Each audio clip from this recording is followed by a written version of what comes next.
प्यारे बच्चों, कैसे हो आप सब? क्या आप भी इस बार कक्षा 10 यूपी बोर्ड का पेपर देने जा रहे हो और आपको डर लग रहा है कि मैम हमें ना इंग्लिश में सेंट्रल आइडिया में बड़ी दिक्कत आ रही है? तो चलिए बच्चों, मैं आज आपको बताती हूँ मोस्ट इंपॉर्टेंट सेंट्रल आइडिया जो डेफिनेटली आपको आपकी 2026 की बोर्ड परीक्षा में देखने को मिलेंगे।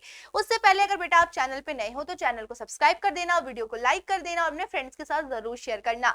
तो बच्चों, अगर बात करें आपके सिलेबस की, तो सिलेबस में आपके 10 पोयम है, जिसमें बच्चों आपके जो सेंट्रल आइडिया होता है वो हर साल पूछा जाता है। अब सेंट्रल आइडिया असल में होता क्या है?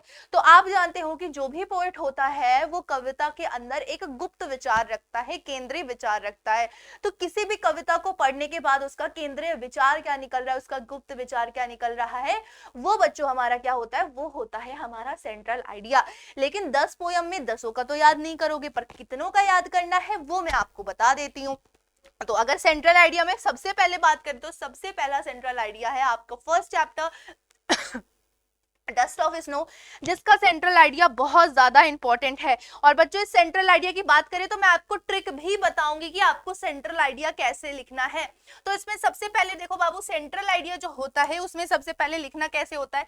आपको सबसे पहले इस पोयम का, जैसे central idea dust of snow का लिख रहे हो तो पहले पोयम का नाम डस्ट ऑफ स्नो लिखोगे। उसके बाद उसके नीचे आप लिखोगे पोएट का नाम। तो जब भाई डस्ट ऑफ स्नो की पोएट रॉबर्ट फ्रॉस्ट है तो आप यहाँ पर रॉबर्ट फ्रॉस्ट लिखोगे। और उसके बाद आप अपने जो सेंट्रल आइडिया है उसको इस तरह से लिखोगे।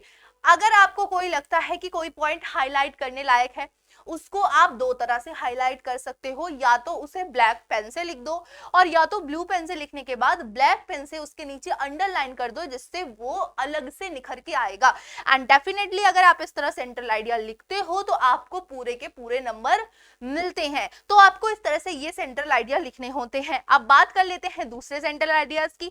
तो अगला सेंट्रल आइडिया बच्चों आता है आपका फायर एंड आइस। ये सेंट्रल आइडिया भी बहुत ज्यादा जरूरी है, आपका सेकेंड चैप्टर है ये। इसके सेंट्रल आइडिया में भी सेम, सबसे पहले आपको यहाँ पे पोयम का नाम फायर एंड आइस लिखना है, उसके बाद पोएट का नाम रॉबर्ट फ्रॉस्ट लिखना है और उसके बाद अपने सेंट्रल आइडिया को इसी तरह से लिखना है जैसे the poem fire and ice by Robert Frost expresses the idea. अब यहाँ से आप अंडरलाइन कर सकते हो the world end in either of two ways by ice and fire. मतलब आपने इसको अंडरलाइन कर दिया कि इस कविता में हमें बताया गया है कि इस दुनिया का विनाश दो तरीकों से, आग और बर्फ से हो जाएगा, है ना। तो इस तरह से आप अपने पॉइंट्स को अंडरलाइन कर सकते हो अकॉर्डिंग टू द पोएट। मतलब पोएट के अनुसार जो है फायर है symbolise human desire, greed and cruelty. इस तरह से आप अपने सेंट्रल आइडिया को लिखोगे, पॉइंट्स को अंडरलाइन करोगे। अगले सेंट्रल आइडिया की बात कर लेते हैं। तो बच्चों, अगला हमारा जो सेंट्रल आइडिया है वो है a tiger in the zoo, third chapter from Leslie Norris, sorry written by Leslie Norris. तो ये चैप्टर भी आपका काफी ज्यादा इंपॉर्टेंट है।